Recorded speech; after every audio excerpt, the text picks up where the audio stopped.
Breaking news చూస్తున్న మహారాష్ట్రలో ఎన్నికలకు అధికారులు సర్వం సిద్ధం చేశారు.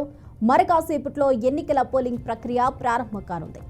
ఒకే విడతలో భాగంగా మొత్తం 288 నియోజకవర్గాలకు పోలింగ్ జరగనుంది. అదేవిధంగా ఉత్తరప్రదేశ్లోని 9 అసెంబ్లీ నియోజకవర్గాలకు కూడా ఇవాళ ఉప ఎన్నికలు జరగనున్నాయి.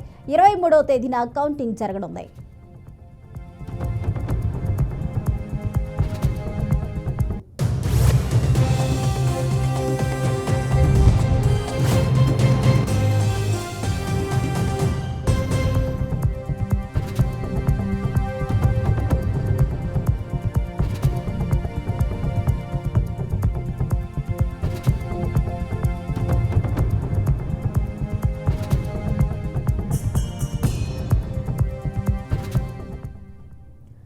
రాష్ట్రంలో బీజేపీ, శివసేన, ఎన్సీపీల కూటమి మహాయుతి.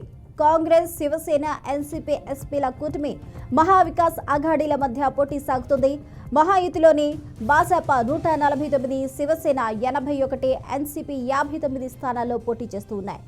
ఎంవీఏలోని కాంగ్రెస్ 101, శివసేన 95, ఎన్సీపీ, ఎస్పీ 86 సీట్లలో తడపడనున్నాయి. 288 స్థానాల్లో 4136 మంది అభ్యర్థులు బరిలో ఉన్నారు. రాష్ట్రంలో 9,63,69,410 మంది ఓటర్లు ఉన్నారు.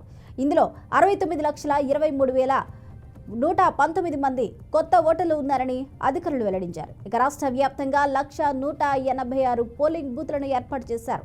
6 లక్షల మంది ప్రభుత్వ ఉద్యోగులు ఎన్నికల విధుల్లో పాల్గొంటున్నారు.